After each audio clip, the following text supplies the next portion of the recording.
My husband slapped me when I told him I was pregnant. Evan and I had been trying to have a baby for 2 years. We've had 2 years of negative tests and wondering if something was wrong with me. Then last month, I missed my period. Then I took 5 tests in one sitting because I couldn't believe the first 4. When those 2 pink lines finally appeared, I sat on the bathroom floor and cried until my sister Carrie talked me down through the phone. She told me I needed to tell everyone and make it special. Don't just blurt it out over dinner.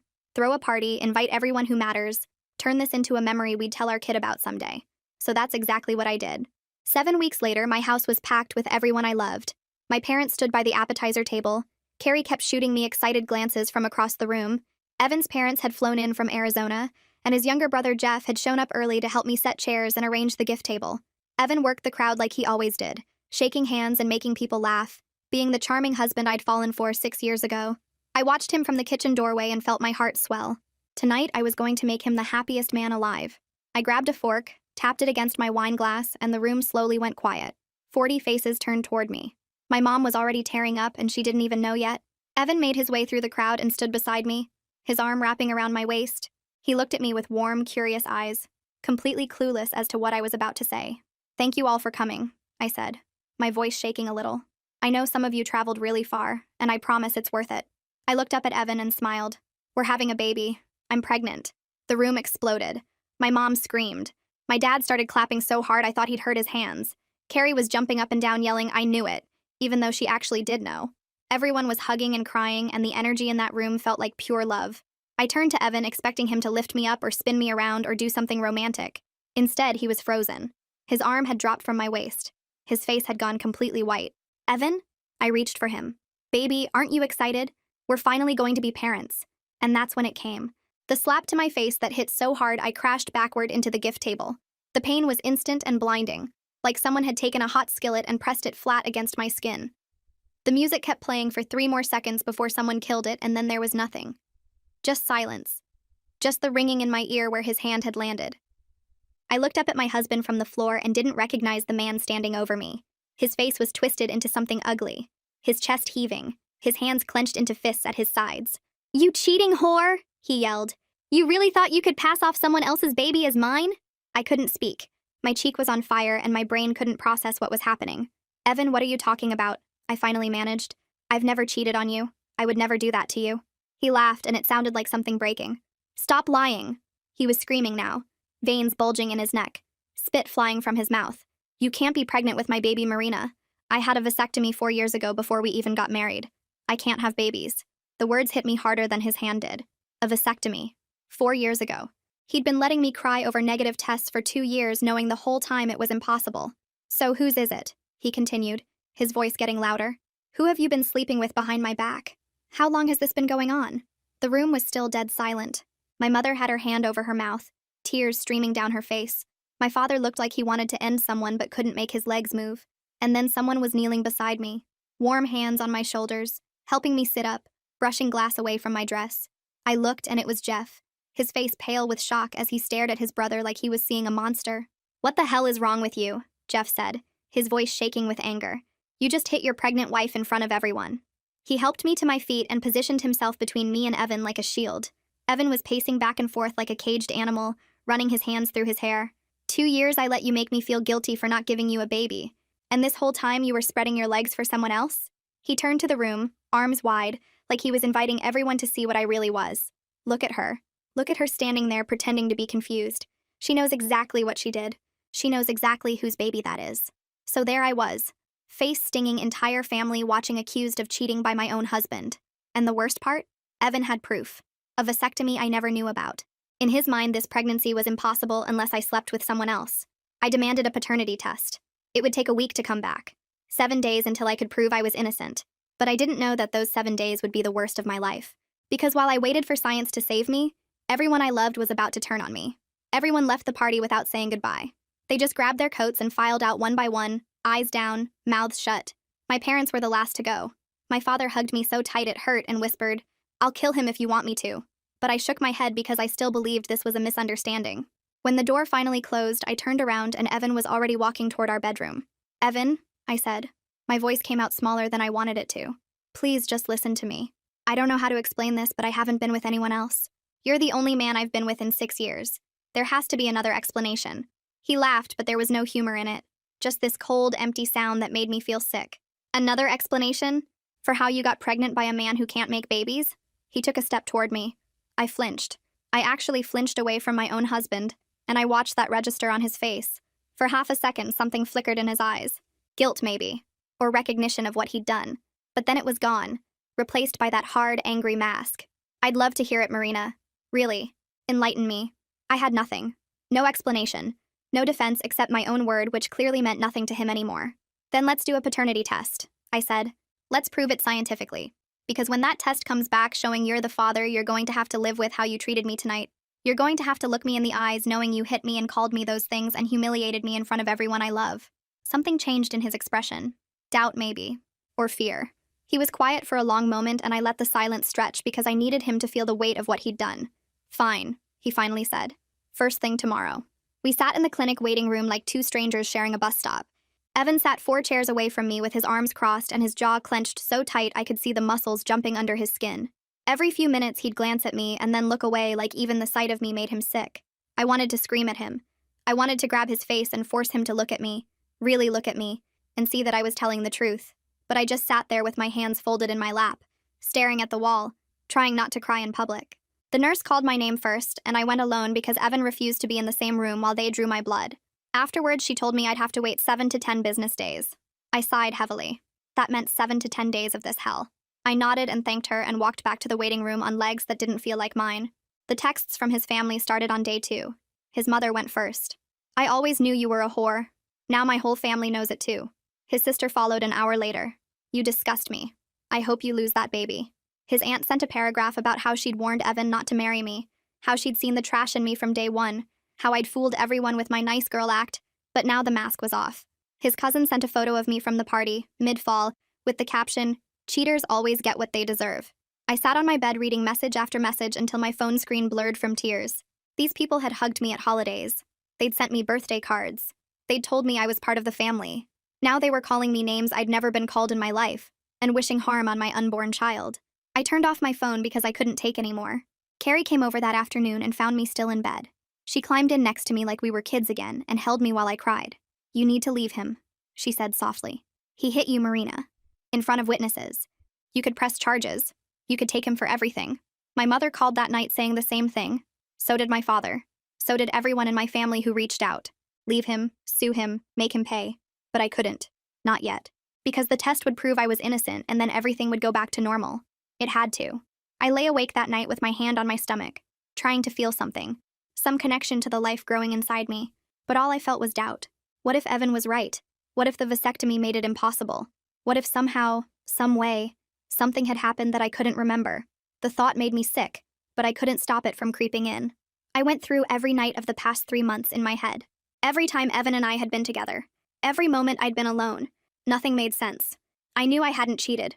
I knew it in my bones. But if Evan really couldn't have children, then whose baby was this? On day 4, Jeff knocked on my door holding a bag of takeout. Figured you weren't eating, he said. His voice was gentle and his eyes were soft with concern. I hadn't showered in 2 days.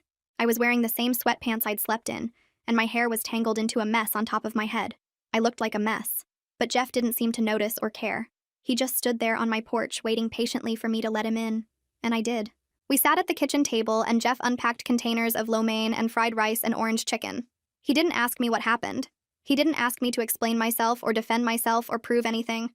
He just handed me a fork and said, "Eat something, please." So I did. Small bites at first because I had zero appetite. But the food was warm and the company was warmer, and slowly I started to feel almost human again. Jeff talked about stupid things. A movie he'd seen last week. A coworker who kept microwaving fish in the office and stinking up the whole place. His neighbor's dog that barked at 3 in the morning every single night. He filled the silence with easy conversation that didn't require anything from me except to listen. And when I finally started crying, which I knew I would, he didn't panic or pull away. He just moved his chair closer and put his arm around my shoulders and let me fall apart. I didn't do anything wrong, I said between sobs. I know you probably think I did, but I swear, Jeff, I have never been with anyone except your brother. I don't know how this happened. I don't understand any of this. He rubbed slow circles on my back and shook his head. I believe you, he said quietly. I don't know what's going on, but I know you're not that kind of person. Anyone who's spent 5 minutes with you knows that. I cried harder because after 4 days of being treated like a criminal, someone finally saw me. Someone finally believed me without demanding proof. Jeff stayed for 2 more hours. He washed the dishes even though I told him not to. He made sure I had his number saved in my phone in case I needed anything. And when he left, he hugged me at the door and told me to call him anytime, day or night, if everything got too heavy. I watched him drive away and felt something I hadn't felt in days. Hope. Someone was actually on my side and not trying to tell me what to do or berating me left and right. I survived the week from hell. Evan's family calling me every name. Carrie begging me to leave him. Evan looking through me like I was already gone. The only person who didn't treat me like a criminal was Jeff. He checked on me every day, brought me food when I couldn't eat, told me Evan was wrong for what he did. But I held on because the test results were finally here. This was my proof, my vindication. Except when I opened that envelope, I didn't find salvation. I found something that made everything 1,000 times worse. 3 more days passed before the envelope arrived. Jeff checked on me a few times and brought food when he could. But mostly I was alone in a house where my husband lived 20 feet away and acted like I didn't exist. Evan had been locked in the guest room since the night of the party. He'd leave for work before I woke up. He'd come home after I'd already gone to bed. The only sign he was still living there was the coffee mug in the sink every morning, and the sound of the guest room door clicking shut every night. We existed in the same house like ghosts who couldn't see each other. Sometimes I'd stand outside the guest room door with my hand raised, ready to knock, ready to try one more time. But I never did. What was the point? He'd made up his mind about me. The only thing that would change it was proof. And proof was coming. When the mail truck finally pulled up on day 7, I was standing at the window like I'd been doing every afternoon. My heart jumped into my throat the second I saw the white envelope in the mailman's hand. Clinic logo in the corner. My name printed on the front. My entire future folded up inside a single piece of paper. I ran outside in my bare feet, not caring that the concrete was cold, not caring that I was still in my pajamas. I grabbed the envelope from his hands before he could put it in the box. He gave me a strange look, but I didn't care. I didn't care about anything except what was inside. I held it against my chest and felt my heart pounding so hard I could hear it in my ears. This was it. This was finally it. 7 days of hell were about to end. I was about to be vindicated. I called Jeff first. I don't know why. Maybe because he was the only person who'd believed me. Maybe because I needed someone in my corner when I finally proved the world wrong. He answered on the second ring. The results came, I said, and I could hear the hope in my own voice. They're here, Jeff. I'm holding them right now. He told me he'd be there in 10 minutes and to wait for him before I opened anything. I agreed because I wanted witnesses. I wanted everyone to see the moment I was proven innocent. Then I went to the guest room door and knocked. No answer. I knocked again, harder this time. Evan, I called through the door. The results are here. Come out. I want you to see this with your own eyes. I pressed my ear against the wood and heard movement inside. Footsteps. The creak of the bed. Then silence. I knocked a third time. I'm not going away. This affects both of us and you're going to be here when I open it. More silence. Then finally the lock clicked. The door swung open and Evan stood there looking at me with empty eyes. He'd lost weight in the past week. His face was pale and there were dark circles under his eyes like he hadn't been sleeping either. For half a second I felt sorry for him. Then I remembered the slap. I remembered the names he'd called me. I remembered the way he'd turned the whole room against me. The sympathy disappeared. He didn't say a word. He just walked past me toward the kitchen and sat down at the table with his arms crossed, waiting. I followed him and placed the envelope in the center of the table between us. Neither of us touched it. We just stared at it like it might explode. Jeff arrived 5 minutes later. I heard his car pull into the driveway and went to let him in. He looked nervous, which surprised me. His eyes kept darting to the envelope on the table and then back to my face. You okay? He asked quietly. I nodded because I was more than okay. I was ready. I was finally going to prove that I hadn't done anything wrong. He followed me into the kitchen and froze when he saw Evan sitting there. The two brothers looked at each other for a long moment. Something passed between them that I couldn't read. Then Jeff pulled out a chair and sat down, positioning himself closer to me than to Evan. You haven't opened it yet, Jeff said, stating the obvious. I shook my head. I wanted witnesses. I wanted both of you to watch me open it so no one can say I tampered with anything. So no one can claim I switched the results or forged something or whatever other accusation might come next. I looked directly at Evan when I said that last part. He didn't react. Just sat there with his arms crossed and his jaw tight, staring at the envelope like he was trying to set it on fire with his eyes. Jeff reached across the table and put his hand over mine. His palm was warm against my cold fingers. Whatever happens, he said softly, I'm here, okay? No matter what that paper says, I'm not going anywhere. I squeezed his hand and thanked him for being the only person who'd stood by me through this nightmare, for the only person who'd believed me when everyone else had already decided I was guilty. Evan's eyes locked onto our hands and something dark flickered across his face. His jaw tightened even more. His nostrils flared. Seriously? He laughed, but there was no humor in it. Just ice. I'm sitting right here and you're holding hands with my brother? Should I even bother reading those results, or do I already have my answer? I pulled my hand away from Jeff's and stood up so fast my chair scraped against the floor. The sound was loud in the quiet kitchen. "Don't you dare," I said, and my voice came out stronger than I expected. "Don't you dare twist this into something it's not. Your brother is the only person who's been kind to me while you've been treating me like garbage. He's been bringing me food because I can't eat. He's been checking on me because you won't even look at me. So don't you stand there and act like I'm doing something wrong by accepting basic human kindness from the only person who's offered it." Evan rolled his eyes. "Just open the envelope, Marina. I don't have all day to listen to your excuses." I took a deep breath and picked up the envelope. It felt heavier than it should, like the weight of my entire marriage was pressed into that single piece of paper. I looked at Evan and felt something surge in my chest. Confidence. Certainty. I knew I hadn't cheated. I knew I hadn't been with anyone else. Whatever was in this envelope was going to prove it. And then he was going to have to look me in the eyes and apologize for everything he'd put me through. I held on to that image as I slid my finger under the seal. The sound of the paper tearing was impossibly loud. I pulled out the single sheet inside and unfolded it slowly, savoring the moment. This was it. This was my vindication. My eyes scanned the words at the top. Medical terminology. Reference numbers. My name. Evan's name. And then the results. I read them once. My brain didn't process what I was seeing. I read them again. The words were the same, but they still didn't make sense. I read them a third time and the paper started shaking in my hands. No. No, no, no, no, no. This wasn't right. This couldn't be right. There had to be a mistake. A typo. A mix-up at the lab. Something. Anything. Because what I was reading was impossible. "What does it say?" Evan demanded. His voice cut through the fog in my brain. "Read it out loud. I want to hear you say it." I opened my mouth, but nothing came out. My throat had closed up. My lungs had stopped working. The room was tilting sideways, and I had to grab the edge of the table to keep from falling over. "Marina," Jeff said, and his voice sounded like it was coming from underwater. Far away. Muffled. "What does it say?" I looked up at my husband. At the man I'd loved for 6 years. At the man I'd built a life with. At the man who was waiting for me to confirm everything he already believed about me. Tears were streaming down my face, and I couldn't stop them. "It says you're not the father." The words hung in the air between us. Heavy. Final. Devastating. Evan's expression didn't change. Not even a flicker of surprise. He just sat there with his arms crossed like he'd been expecting this all along. Like he'd known from the beginning that I was exactly what he accused me of being. "And there it is," he said slowly. His voice was calm now. Almost peaceful. Like a storm that had finally passed. "The proof. You've been cheating on me this whole time, and now you can't hide it anymore." He stood up slowly and put both hands on the table, leaning toward me until I could see every line of anger on his face. "So who is it? Huh? Who's the lucky guy? Someone from work?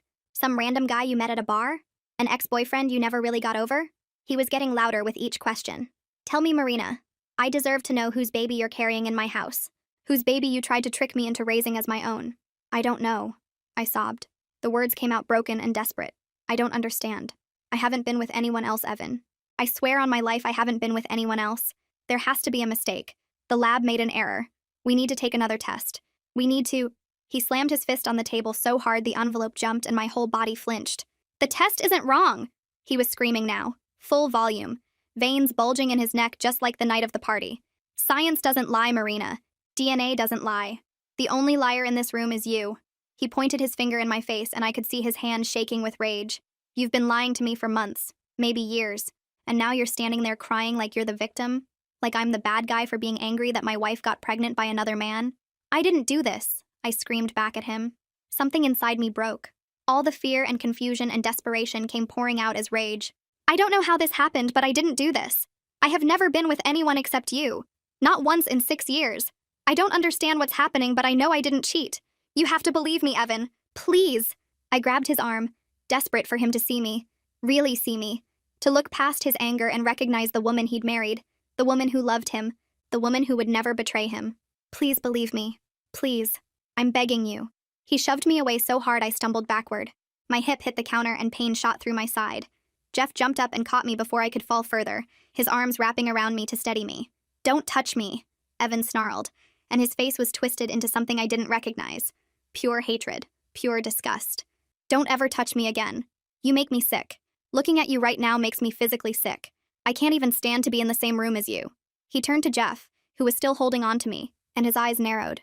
"And you, my own brother, sitting here holding her hand, comforting her, being her shoulder to cry on while my marriage falls apart." He took a step toward Jeff, and for a second I thought he was going to swing. "Did you know about this?" Did you know she was sleeping around behind my back? Have you two been laughing at me this whole time? Jeff's face went pale. His arms tightened around me almost protectively. I didn't know anything, he said quietly. His voice was steady, but I could feel his heart pounding against my back. I swear to you, Evan. I just came to support her when the results came in. That's all. I had no idea. Evan stared at his brother for a long moment, searching his face for something. Then he laughed. That horrible cold laugh that made my blood run cold. Support her. Right. Well, congratulations. She's all yours now. You can have her. I'm done. He turned and stormed toward the guest room. I heard drawers being yanked open, clothes being thrown, hangers clattering to the floor. Jeff let go of me and I stood there in the middle of the kitchen, frozen, tears streaming down my face, my whole body shaking so hard I thought my bones might rattle loose. This wasn't happening.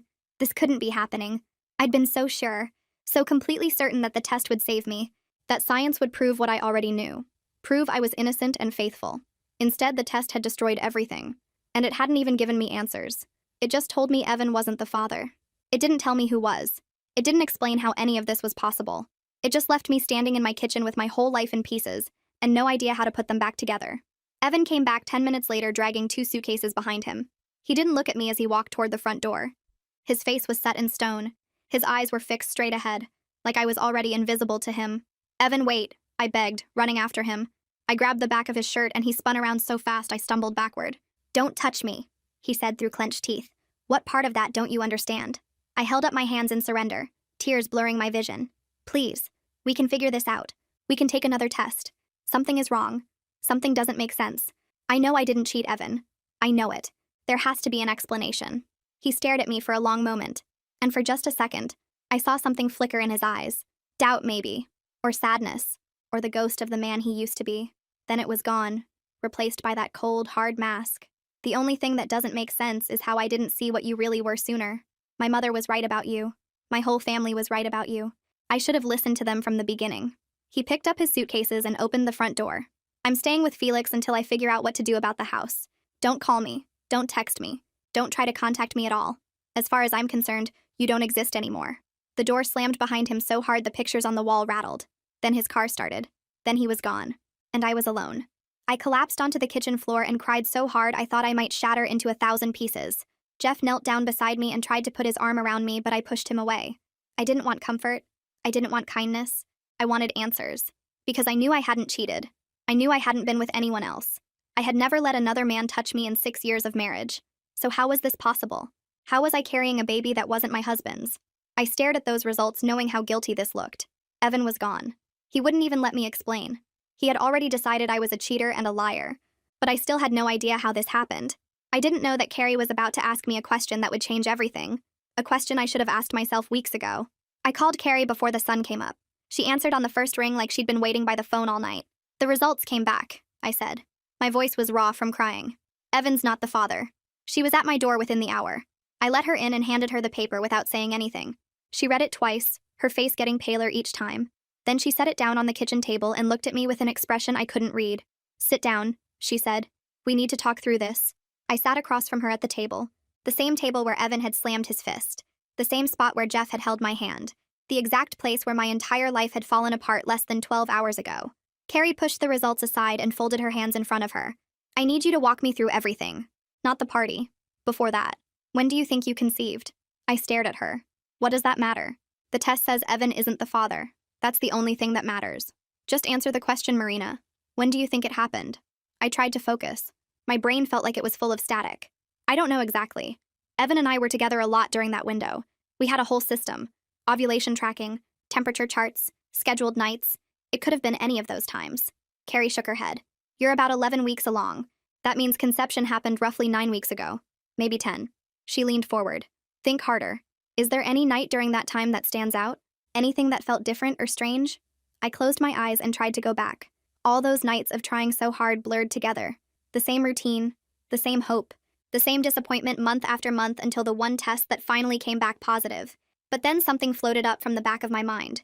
A night I hadn't thought about since it happened. A night that was different from all the others. There was one night, I said slowly. My eyes were still closed, reaching for details I'd never bothered to examine before. About 9 or 10 weeks ago, I woke up because Evan was shaking me, gently. Then I felt him kissing my neck. I paused, remembering. I asked if he was in the mood and he just hummed. Like a yes. And I remember wanting a baby so badly I went along with it. Carrie's voice was steady. What else do you remember? I tried to pull more from the fog. It was completely dark. We have blackout curtains because Evan's a light sleeper. I couldn't see anything, not even an outline. I paused. Something was shifting in my chest. Something uncomfortable. He never actually said anything. Not one word the whole time. Usually Evan would whisper to me, tell me he loved me, ask if I was okay. But that night it was just the hum. And when it was over, he just rolled away and went to sleep. Or I thought he did. I was so tired I passed out again right after. Carrie was quiet for a long moment. I opened my eyes and found her staring at me with an expression that made me dizzy. When she spoke again, her voice was careful, gentle, like she was trying not to break something fragile. Marina, I need you to really think about what I'm about to ask you. I felt my whole body tense. Okay. She reached across the table and took my hands. Her fingers were cold. That night, the darkness, the silence, the way he didn't speak, just hummed. She squeezed my hands. Are you absolutely certain it was Evan? I yanked my hands back like she'd burned me. What kind of question is that? Of course it was Evan. I was in my own bed, in my own house. Who else would it have been? But even as the words came out, something cold started crawling up my spine. Carrie didn't look away. You said it was pitch black. You said he never spoke. Not one word. Just a hum that could have come from anyone. She paused. How do you know it was him? Because it had to be him, I said. But my voice was shaking. He was there when I woke up in the morning. Nobody else could have gotten into our house. What you're suggesting is insane, Carrie. Completely insane. Carrie's face was pale, but her voice stayed steady. I'm not suggesting anything. I'm asking you to consider something. A possibility that would explain why you're pregnant with a baby that isn't Evan's, even though you swear you never cheated. I stood up so fast my chair crashed backward onto the floor. I needed to move. I needed to get away from this conversation. I needed my sister to stop saying things that were making the walls close in around me. No, I said. I was backing away from the table. That's not possible. I would have known. I would have felt that something was wrong. I would have, but would I have? The room was completely dark. Not a single word was spoken. Just that one low hum. His hands didn't touch me the way Evans usually did. Rougher. More urgent. Less careful with me. I had told myself it was because he was half asleep. Exhaustion made people different. Sometimes intimacy didn't have to be gentle to still be love. What if it wasn't love at all? What if it wasn't Evan? Oh God, I whispered. My back hit the kitchen counter and I grabbed it to keep myself upright. Carrie. Oh my God. She was out of her chair instantly, crossing the room to catch me as my legs gave out. Her arms wrapped around me and held me up while my whole body started to shake. Breathe, she said into my hair. Just breathe. We don't know anything for sure yet. This is just a possibility. We need to think about this clearly. But I couldn't think clearly. I couldn't think at all. If Carrie was right, then an intruder had come into my home while I was sleeping. A stranger had climbed into my bed in the dark. My body had been used while I thought it was my husband. And I had gone along with it eagerly, wanting a baby so badly that I never questioned the silence. Never wondered why the darkness felt different. Never stopped to make sure the man touching me was actually my husband. Who? I choked out. The word barely made it past my throat. Who would do something like that? Who has access to our house in the middle of the night? Carrie went very still. Her arms tightened around me. And then she said something that made my blood turn to ice. Who has a key to your house, Marina? The answer hit me like a truck. The only person who had one was Jeff. Jeff had a key. Evan gave him one 2 years ago when we went on vacation and needed someone to water the plants. We never asked for it back. My mind started racing through everything from the past week. His kindness when everyone else turned on me. His certainty that I hadn't cheated. Showing up at my door without being called. Sitting too close on the couch. Touching my knee. Telling me maybe my marriage falling apart was for the best. Being there when I opened the results. Holding my hand while I read the words that destroyed my life. No, I said. But even as I said it, pieces were clicking into place. Horrible pieces. Pieces I didn't want to see. Not Jeff. He wouldn't. He's Evan's brother. He's been helping me. He's been... I trailed off. Helpful. Attentive. Always there. Never surprised by anything that happened. Like he already knew how it would end. Carrie pulled back and looked me in the eyes. We need to find out for sure. Another test. One that compares your baby's DNA to Jeff's. My hands were shaking so hard I could barely stand. And if it's him? If the test comes back positive? What do I do then, Carrie? What do I do if Evan's own brother did this to me? It wasn't Evan that night. The realization hit me so hard I couldn't breathe. Someone came into my bedroom in the dark, got into my bed, and I never knew. I thought I was trying to make a baby with my husband. I was being used by Jeff. Every visit, every kind word, every time he told me Evan didn't deserve me. He knew. He knew the whole time. Now I had to make Evan believe me. He wouldn't answer his phone. He thought I was still the villain, but I knew where he was staying. and I wasn't going to let him hide from the truth anymore. Carrie didn't have an answer. Neither did I. But I knew one thing for certain. Evan needed to hear this. He needed to know what his brother might have done. I grabbed my phone and called him. Straight to voicemail. I called again. Same thing. 5 more times I tried. Each call going nowhere. Each ring making me more desperate. He'd blocked me. Or he was ignoring me. Either way, I wasn't getting through. He's staying with Felix, I told Carrie. I know where that is. I'm going over there. She tried to stop me. Told me I should wait until I had proof. Told me showing up hysterical with accusations against his brother would only make things worse. But I couldn't wait. Every second that passed was another second Evan believed I had betrayed him. Another second Jeff got away with what he did. I grabbed my keys and ran to my car before Carrie could say anything else. The drive to Felix's apartment took 12 minutes. I spent every one of them rehearsing what I would say. How I would make Evan listen. How I would convince him that his own brother had done something unthinkable. By the time I pulled into the parking lot, my hands were shaking so badly I could barely turn off the ignition. Felix's apartment was on the 3rd floor. I took the stairs 2 at a time and pounded on the door so hard my knuckles ached. No answer. I pounded again. Evan, I yelled through the wood. I know you're in there. Open the door, please. I figured it out. I know what happened. Silence. Then footsteps. Then the door swung open and Evan stood there looking at me like I was a ghost he'd been trying to outrun. His eyes were red. His clothes were wrinkled. He looked like he hadn't slept in days. Go away, Marina. His voice was flat. Dead. I don't want to hear any more lies. I pushed past him into the apartment before he could stop me. Felix was sitting on the couch looking uncomfortable. I ignored him completely. It wasn't me, I said, turning to face Evan. I didn't cheat on you. I never cheated on you. But someone did get me pregnant. Someone who had access to our house.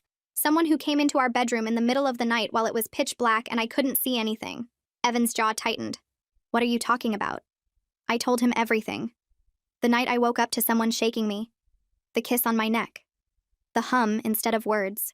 The complete darkness. The way nothing felt quite right, but I was so desperate for a baby that I didn't question it. The way whoever it was never spoke. Not once. Just that single hum when I asked if he was in the mood. Evan's face changed as I talked. The anger was still there, but it was moving away from me and toward something else. Someone else. Who has a key to our house? I asked him. Besides us. Who else can get in? I watched the realization hit him. Watched his eyes widen. Watched his hands curl into fists at his sides. Jeff, he whispered. The name came out like poison. I gave Jeff a key 2 years ago. I nodded. Tears were streaming down my face, but I didn't wipe them away.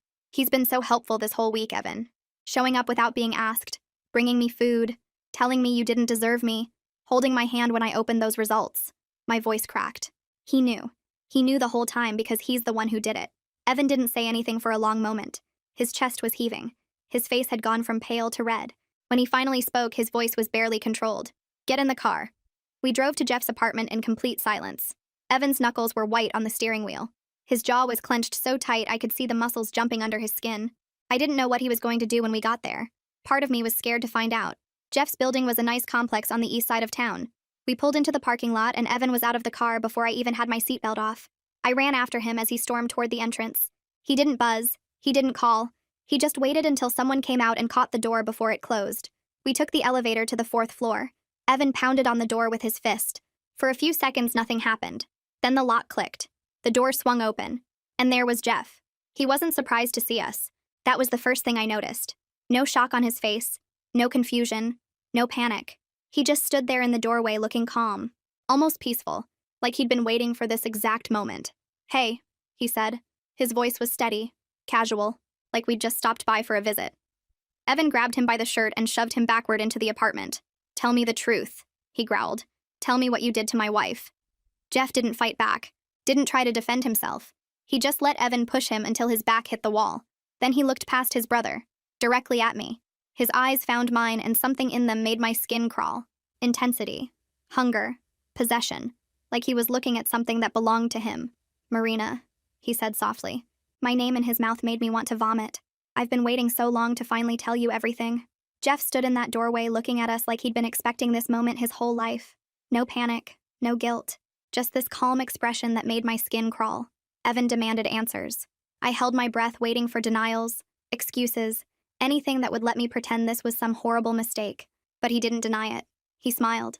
And what came out of his mouth next proved that this wasn't a moment of weakness or a drunken accident.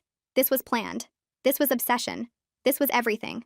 The corners of Jeff's mouth curled upward in a way that made him look like a completely different person. Not the kind brother who brought me takeout. Not the gentle voice that told me everything would be okay. This smile was slow and deliberate and wrong. The kind of smile someone wears when they've been keeping a secret for years and finally get to say it out loud. "You might want to let go of me, Evan," Jeff said. His voice was steady and conversational, as if Evan wasn't pinning him against the wall with murder in his eyes. "This is going to be a long conversation, and you'll want to sit down for it." Evan's hands twisted tighter into Jeff's shirt. The fabric bunched and strained under his grip. A vein was pulsing visibly in his neck, and his breathing had gone ragged and heavy.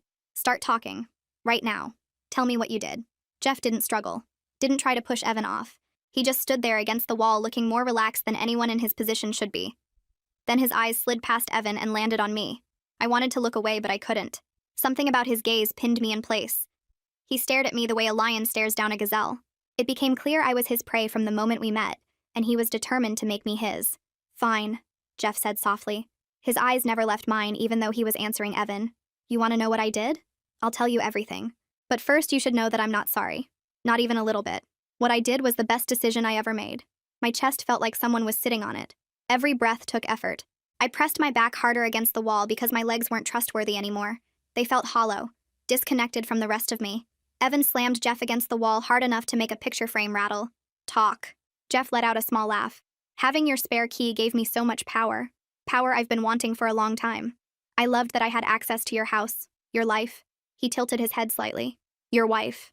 The word wife came out of his mouth like he was tasting something sweet. I felt my dinner rising in my throat. Evan's whole body had gone rigid.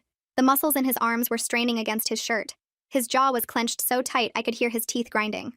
"That night," Jeff continued, "I knew exactly what I was doing. I'd been tracking Marina's ovulation schedule for months.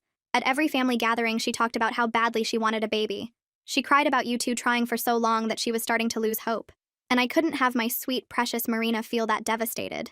Every word hit me like a physical blow. He'd been watching me, studying me, learning when I was most vulnerable. But then something interesting happened, Jeff continued. His voice had turned almost cheerful now. "You got a vasectomy, and you didn't tell her. You let her believe something was wrong with her body while you sat there knowing the whole time you'd made sure she could never have your baby." He laughed softly. "That's when I realized the universe was giving me a sign. You didn't want to be a father, but I did. And Marina deserved to have the baby she'd been crying herself to sleep over for 2 years." Jeff continued. "I waited for the perfect night. I knew your bedroom layout, knew about the blackout curtains, knew Evan slept like the dead after his night poker games. All I had to do was slip in around 3 in the morning, climb into bed, wake you up the way a husband would." He looked at me again, and his expression softened into something that made me want to scream. Tenderness. Affection. Like he was remembering a romantic moment we'd shared. "You were so sweet that night, Marina. So eager. When I kissed your neck, you made this little sound, this happy little sigh. And when you asked if I was in the mood, I almost broke character and told you the truth right there. How much I loved you and wanted you." He smiled happily at that while tears poured down my face. I couldn't do anything except stand there and listen to him describe the worst thing that had ever happened to me. "But I stayed quiet," Jeff continued. "Just hummed a yes, and let you believe what you wanted to believe. And afterwards, when you curled up against me in the dark, I laid there for almost an hour just holding you, listening to you breathe, feeling your heartbeat against my chest. It was the happiest I'd ever been." Evan released one hand from Jeff's shirt and pulled it back into a fist. His knuckles were white. His arm was shaking with the effort of not swinging. "You sick piece of garbage," Evan spat. Each word came out through gritted teeth. "You violated my wife. In my house. In my bed." Jeff's eyes finally moved to his brother. Something flickered in them. Not guilt, not shame, annoyance. Like Evan was interrupting something important. "She was never really yours, Evan. That's what you don't understand. From the moment I met her at your engagement party, I knew she was supposed to be with me. But you got there first. You always got there first. The better grades, the better job, the better everything. And then you got her too." His voice dropped lower, harder. "I spent 4 years watching you take her for granted. 4 years watching you ignore her while she tried so hard to be a good wife. 4 years knowing I could love her better than you ever would." I pressed my hand over my mouth to keep from sobbing out loud. 4 years. He'd been watching me for 4 years. Every family dinner. Every holiday. Every time he came over to help with something around the house. He'd been looking at me like this. Wanting me like this. And I never knew. Evan's fist connected with Jeff's jaw so hard the sound echoed off the walls. Jeff's head snapped to the side and blood appeared at the corner of his mouth. But he didn't fall. Didn't cry out. Didn't even raise his hands to defend himself. He just turned his head back slowly and looked at his brother with that same calm expression. Then he laughed, blood on his teeth and joy in his eyes. That felt good, didn't it? Jeff said. Hit me again if you want. Break my nose. Knock out my teeth. None of it changes anything. I did what I did and I don't regret a single second of it. He spit blood onto the floor. That baby Marina is carrying? That's my baby. My child. The only family I've ever made for myself. And you can hate me all you want, but you can't undo that. You can't take that away from me. I slid down the wall until I was sitting on the floor. My legs had finally given up completely. Carrie wrapped her arms around me while I tried to make myself as small as possible. Tried to disappear. Tried to stop hearing his voice, but it kept going. And these past 2 weeks? Jeff stepped away from the wall now that Evan had let go of him. He wiped the blood from his chin with the back of his hand. Those were the best days of my life. Sitting with you in your kitchen, Marina. Holding your hand. Telling you I believed you when everyone else called you a liar. Watching you look at me like I was the only person in the world who cared. He took a step toward me, and Evan immediately moved between us. I got to be there for you. I got to comfort you. I got to be the man you needed while your husband treated you like garbage. Every tear you cried on my shoulder was proof that I was right. You should have been with me from the beginning. I was shaking so hard my teeth were chattering. Every moment from the past 2 weeks was replaying in my head, but it all looked different now. His arm around me on the couch. His hand on my knee. The way he always sat too close. The way he looked at me when he thought I wasn't paying attention. I thought he was being kind, supportive, brotherly. He was savoring his victory. Enjoying watching me suffer while knowing he was the reason for all of it. Marina. Jeff said my name softly, almost lovingly. Look at me. Please. I didn't want to, but something in his voice made me lift my head. He was standing a few feet away with Evan blocking his path, but his eyes found mine easily. And what I saw in them terrified me more than anything else had. Hope. Genuine hope. Come with me, he said. Right now. Tonight. We can leave this whole mess behind. Start over somewhere new. Raise our baby together the way it should have been from the start. The air left my lungs. He actually believed this was possible. He actually thought I might say yes. He'd violated me in the most intimate way possible, and he was standing there asking me to run away with him. You're insane, I whispered.